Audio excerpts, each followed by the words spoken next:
The day began like any other, calm, bright, and full of the small, gentle signs of an easy Saturday. Sunlight washed through the windows, warm air drifted across the seats of my car, and the faint smell of sunscreen already clung to everything we packed. The kids were electric with anticipation before breakfast was even finished. Lily, just 8 but already full of opinions and flair, twirled in front of her bedroom mirror asking for the 10th time if her turquoise swimsuit made her look like a real beach girl. Owen, 6 and endlessly curious, rattled off questions about diving boards, the deep end, and whether he'd get to race his cousins once we arrived. Their excitement was contagious. Earlier that week, a simple message had shown up on my phone. Annual pool party at the beach house, Saturday at 2. It happened every summer. It was usually loud and crowded, full of distant relatives and my mother's wealthy friends, but the kids loved it, so I packed towels, goggles, clothes, snacks, and the fruit salad I always brought. The drive to the coast took nearly 40 minutes, and the entire way the kids filled the car with chatter, imagining cannonballs, seashell collecting, silly games, and splashing with their cousins. I hadn't seen the beach house in months, so when we finally turned down the long driveway and the ocean came into view behind it, a wave of nostalgia brushed over me.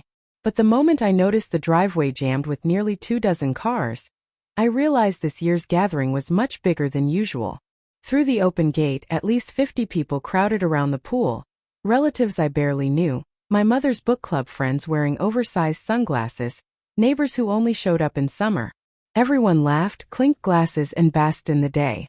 As soon as I parked, the kids jumped out, swimsuits already on under their clothes.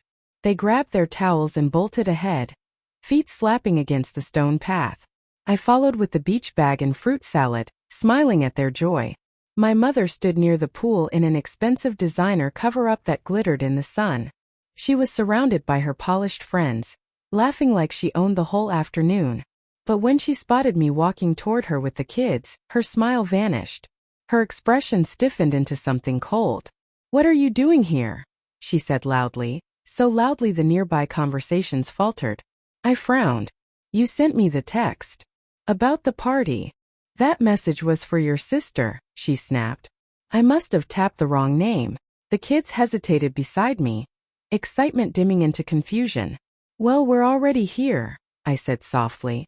The kids were looking forward to swimming. Before I could say more, her voice cut across the yard. "Get out of the pool." My stomach dropped. I turned to see Lily halfway down the ladder into the shallow end. She froze, joy draining from her face. "This party is for respectable family," my mother announced, her voice sharp enough to slice through the air. "Not people who've ruined their marriages." The yard fell silent. Drinks halted mid-sip, conversations died, and dozens of faces shifted toward us. Lily stood waist-deep in the water, her expression crumpling as the words sank in. Owen pressed against my leg, clinging tightly. "Mom," I said quietly, trying not to break. "They're just kids. They just want to swim. They can go to public pools with other children from broken homes," she said coolly. "This is a private event for family who've made good choices." Then she stared straight at my daughter. I already said, "Out." My 8-year-old climbed out slowly, water streaming from her small frame, tears sliding down her cheeks. I wrapped her in a towel and held her close. "Come on, sweetheart," I whispered. "But we just got here," Owen murmured. "I wanted to see the beach." "I know, baby. We'll go somewhere else." I gathered our things while dozens of eyes followed us. My sister pretended to study the grill. My brother stared at his phone like it contained the secrets of the universe. Not one person spoke up. Not one defended us. My mother followed us to the gate. "And don't bother coming back," she said. "I'm done pretending your decisions haven't embarrassed this family." I didn't look back. I just held my children's hands and kept walking. A marriage that fell apart, a job no one would brag about, raising kids on my own. Apparently that made me a cautionary tale. I buckled my crying children into the car and drove away while the party behind us carried on, untouched by the scene that had just unfolded. "Why does Grandma hate us?" Laylee asked from the back seat. "She doesn't hate you," I whispered. "She does. She said we're from a broken home." I had nothing to offer her. No magic phrase that could erase the sting of those words. We ended up spending the afternoon at a public beach instead. The kids chased waves, shaped lopsided sandcastles, and ran until they were sunburned even after multiple rounds of sunscreen. They laughed, truly laughed, but the image of them being ushered out of that pool clung to me like damp clothes. That night, after they were asleep, I sat in my small home office and pulled out a drawer I barely touched. Inside were deeds, rental contracts, tax folders. Because the oceanfront house my mother loved to parade every summer, the one she flaunted to anyone who'd listen, actually belonged to me. I had bought it 6 years earlier as part of a long-term investment plan. One of 4 coastal properties in my portfolio. My family never knew that I wasn't some failed divorcee with a dead-end job. I was a software engineer who spent a decade building and selling apps, one of which took off so well it changed everything. My divorce wasn't a defeat. It was the moment my life began to finally be mine. I chose a simple lifestyle on purpose. Modest home, reliable car, slow and steady investments. That wasn't lack, that was strategy. I charged my mother just $1,200 a month for a house that easily could bring in over triple that amount during peak season. I convinced myself I was doing the right thing, helping her, easing her retirement.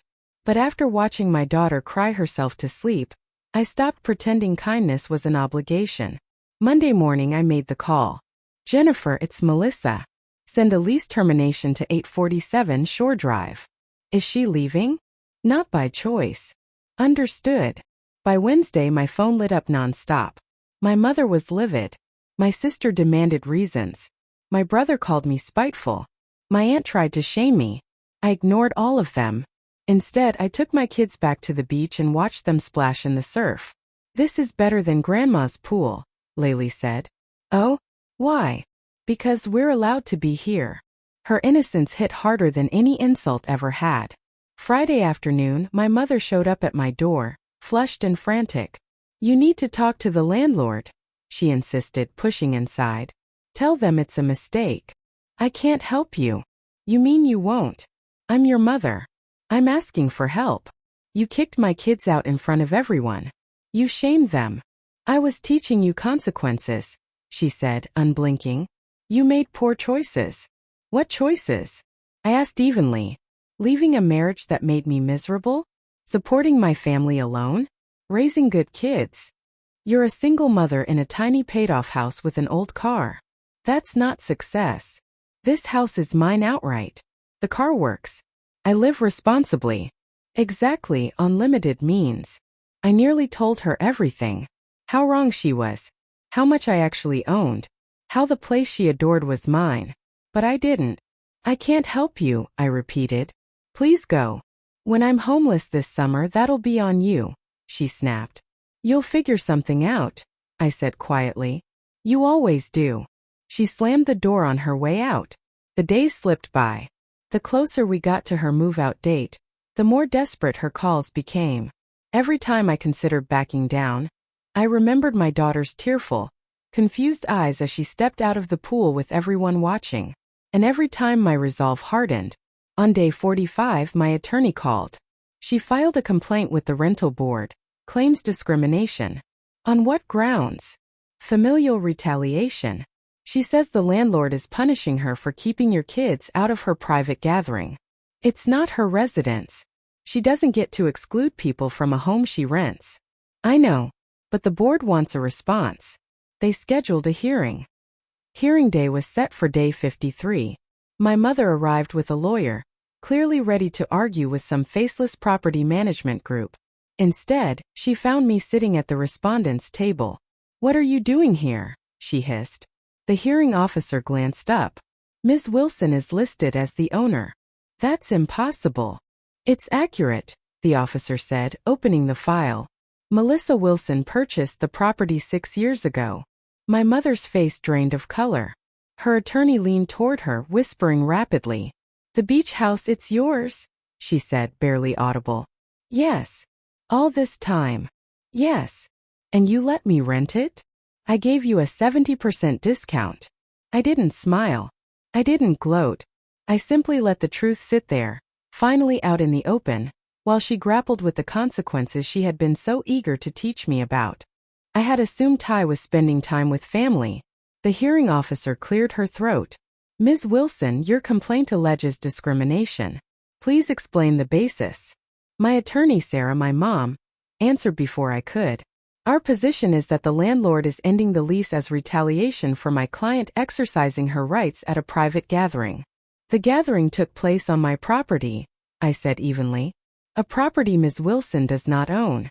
She invited about 50 guests to my beach home, then forced my minor children to leave while shaming them in front of everyone. I took out my phone and showed the officer photos of Lily and Owen in their swimsuits, excited, smiling, taken just before the event. Then I showed screenshots of messages from guests who witnessed everything. 3 different people had reached out afterward, disgusted by my mother's behavior. My kids had been devastated by being thrown out of a family event at a house that belonged to me.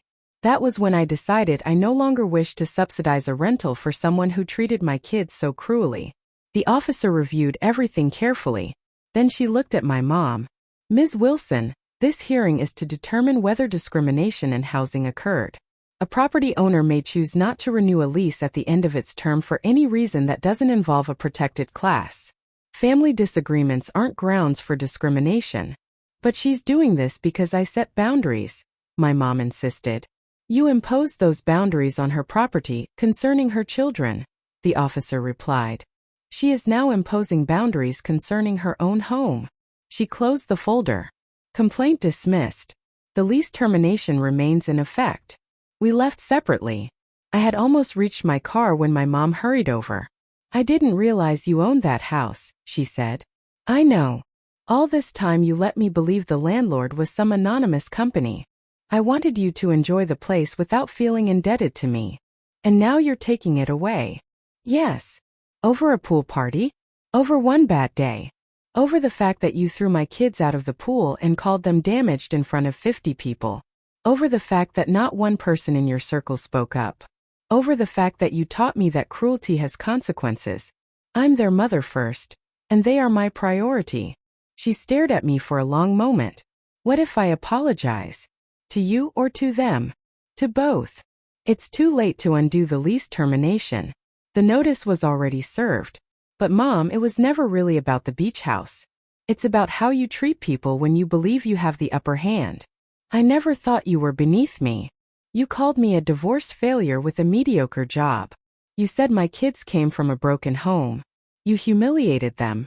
You said you were trying to show us that choices have consequences. They do, she said quietly. You made yours that day. And I'm making mine now. I got into my car and drove away. The 60 days passed. My mom moved into a modest 2-bedroom apartment 30 miles inland. No ocean, no view, no pool to show off. I kept the beach house unrented for 3 months, spending weekends there with my kids. We swam in the pool freely, without anyone telling us we didn't belong. We walked the shoreline collecting shells. We grilled dinner and watched the sky turn gold at sunset. One afternoon, Lily asked, "Do you think Grandma will ever say she's sorry?" I don't know, sweetheart. If she does, do we forgive her? That depends. Is she sincere? Does she change how she behaves? And if she doesn't, then we keep building our own life. A good one without people who make us feel small. Eventually, my mother did apologize. 6 months later at Christmas, she knelt in front of Lily and Owen and admitted she'd been wrong, that they weren't broken, and that she was truly sorry. Lily glanced at me. I nodded. It's okay, Grandma, she whispered.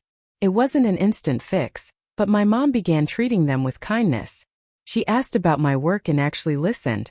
I later rented out the beach house at market rate, and the income went straight into Lily and Owen's college funds. In the summers, we still used the house on weekends. We swam in that same pool where they had once been pushed aside. And I reminded them that dignity isn't something others give you. It's something you hold knowing your worth, even when others don't see it.